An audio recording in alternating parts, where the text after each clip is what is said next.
Wow.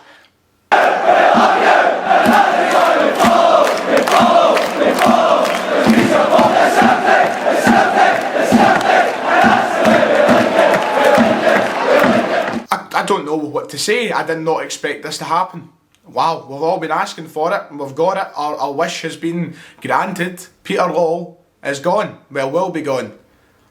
So much to talk about. Before we go any further, very quickly, check out the top line of the description. You can download the One Football app. The One Football app will tell you everything you need to know about news. Like this today, it'll break it instantly. You'll get a notification like that. It'll also give you live scores, injury updates, everything else you need to know about the Scottish Premiership and leagues beyond that. And it's all in the one place. So make sure you check out the top line of the description, and you're helping out both me and the channel sponsor.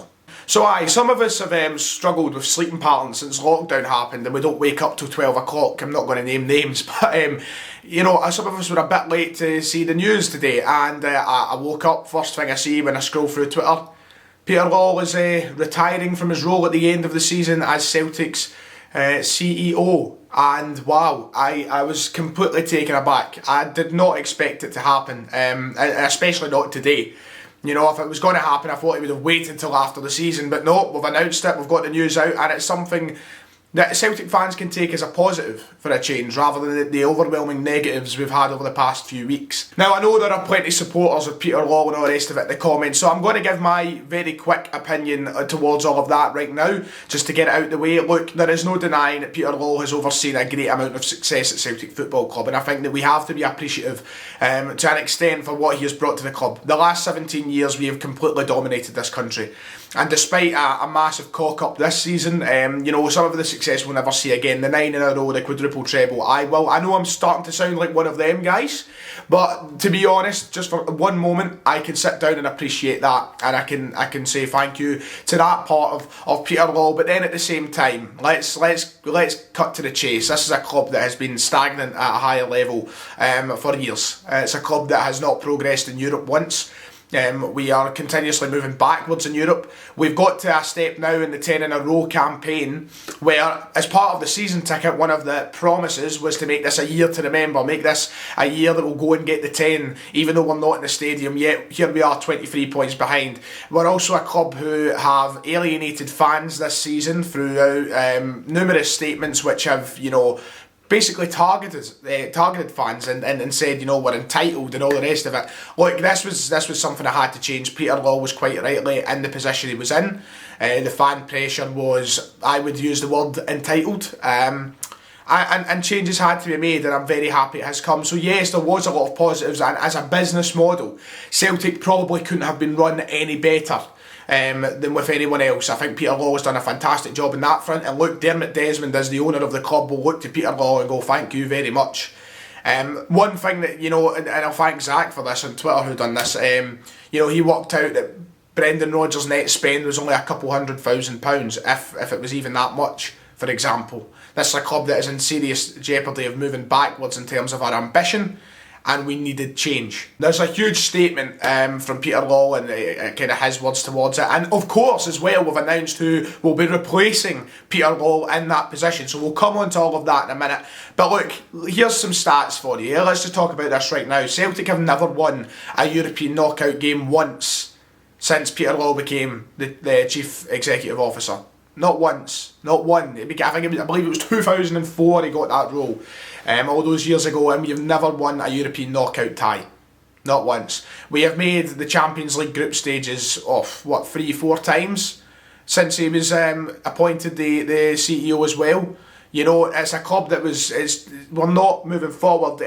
You know, affordability has become something that's gone out the window for a lot of fans. You know, a lot of fans have been priced out. You've seen campaigns, and look, in a post-COVID world, I don't know if we'll be able to return to a point of football where it is a bit more affordable for fans. But now with a new person at the helm, you're kind of hoping we can.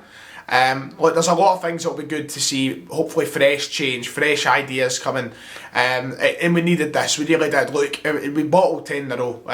It's gone. You know, we couldn't have performed it any worse this season. So this was the perfect point to change it. And even if he was going to change it after 10 in a row, you know, maybe he would have went out on a more positive note. Who knows? But I think that a lot of fans have been under the impression for a while now, not just this season, that change was needed at Celtic, and it's good that we're seeing it come today. I'd very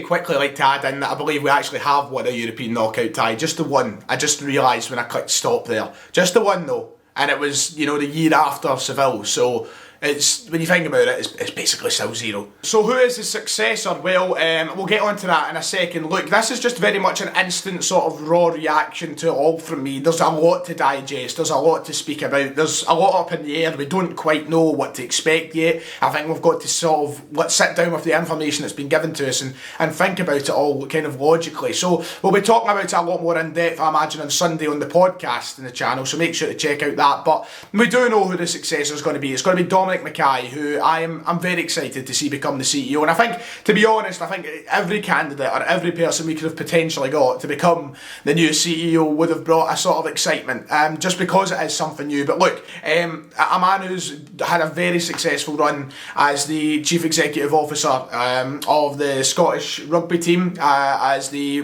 Pro 14 Rugby League as well. Look, this is a good appointment, and look, for the people who are on that side of the Celtic man, sort of, big up Lennon and Wall and all the rest of it, he's a Celtic supporter through and through, a season ticket holder, the man knows the city, so look, you've got a positive there, no need to worry. Dominic's held that position with the Scottish rugby team, I think, since 2008, which they've seen a lot of success in. A lot of things have changed on and off the park, as it says in the statement.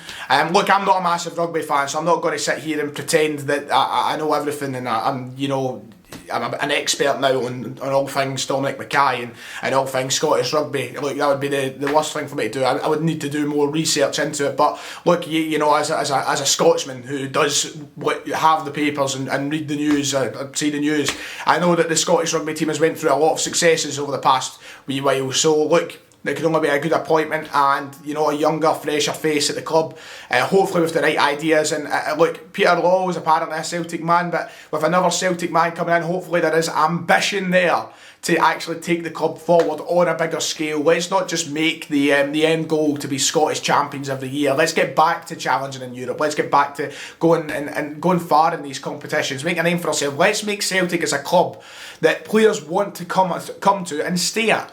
And I know it's hard in this modern world where football is run by the oil money teams in England and France and all the rest of it. Look, I know it's difficult. Players ideally in this modern age of football don't want to come and stay at Celtic, but there's a lot of players that we've had that we could definitely get more time out of here at the club, and that's probably a big part of that is probably because we're not challenging in Europe. We're not going far in Europe. We need to be a Champions League club, and hopefully Dominic comes in. Hopefully Celtic sees the potential in us being a Champions League club, and he uses the potential. He actually invests his time into signing good players and giving the manager money to spend. There's a lot of things that have to be changed, and he can be the man to do that. Now let's hope it's not another yes man coming in. We don't know what's going to happen yet. We don't know. That's what I'm saying. There's a lot of time, thinking, thought. Just a lot of logic needs to go behind this before I start hitting out with statements left, right and centre on what I think will happen. But look, there's a very positive step for the club, I think. Look, ultimately, the Peter Lawwell statement is huge. I don't think I'll be able to sit here and pull out certain quotes to give you because there's so much to it. So if you've not seen it, I recommend going onto the Celtic website and having a look yourself. Basically just talking about his time at the club, how he's enjoyed himself, going into retirement, and what he's achieved at the club, and the team that Dominic Mackay will inherit once he becomes the CEO. Look, this is a very big time for change, and look, Peter Lawwell had to go. And he's tarnished his reputation to a lot of fans, and quite rightfully so. Everything that's happened this year, the incompetent decisions, the gross mismanagement, the negligence, everything, all these buzzwords that I've spoke about time and time again. It's been his own doing. And yes, there has been a lot of success, and yes, he's run the club well as a business, and all this carry on. But you know, to cock it up to the extent that we did this season was utterly unacceptable, and people rightly won't forgive him for it. You know, you can't. I don't think you can judge people. Look, there always will be supporters of him, and there are going to be people who just find that sort of unforgiving route. And that's just that, and it's football for you, I suppose. You know, everybody's got an opinion. Everybody's got to stick to their opinion. I think once it's been done, I don't think there's going to be any room for sympathy for a lot of fans today. I certainly don't feel sympathetic. You know, I feel shocked. I feel to an extent grateful, but I don't feel any sympathy. I feel like this had to happen, and it's the nature of business. Look, if we Celtic fans will be saying, you know, I know there'll be people commenting like, how can you not feel sympathy after what he's done? Look, if Peter Lawwell prided himself on running this as a business, he's done a terrible job at running it as a business this season. A terrible job. And the nature of business is that CEOs change all the time, and people go for stuff less all the time. So, you know, I don't think there's room for sympathy from a business point of view. He's gone into retirement with more money than all of us will ever make in our life. So, you know, I welcome the change. I look forward to seeing what Dominic Mackay can accomplish. And the one thing we've not even touched on in this video is, what does it mean for the manager role next season? Will it be something fresh? Will it be something new? From where I stand, this means Lennon is gone. Surely. There is no way that I think Dominic Mackay comes into this and goes, yep, I want to start off my tenure as Celtic CEO with Neil Lennon in charge after what's happened this season, both on and off the park. But that's a conversation for another day. We'll get into that at some point. Let me know your opinions in the comments below. A massive day for Celtic. I did not expect this, and we've got so much to talk about in the coming weeks and months over what happens at Celtic and what decisions are made. It's going to be huge. Massive.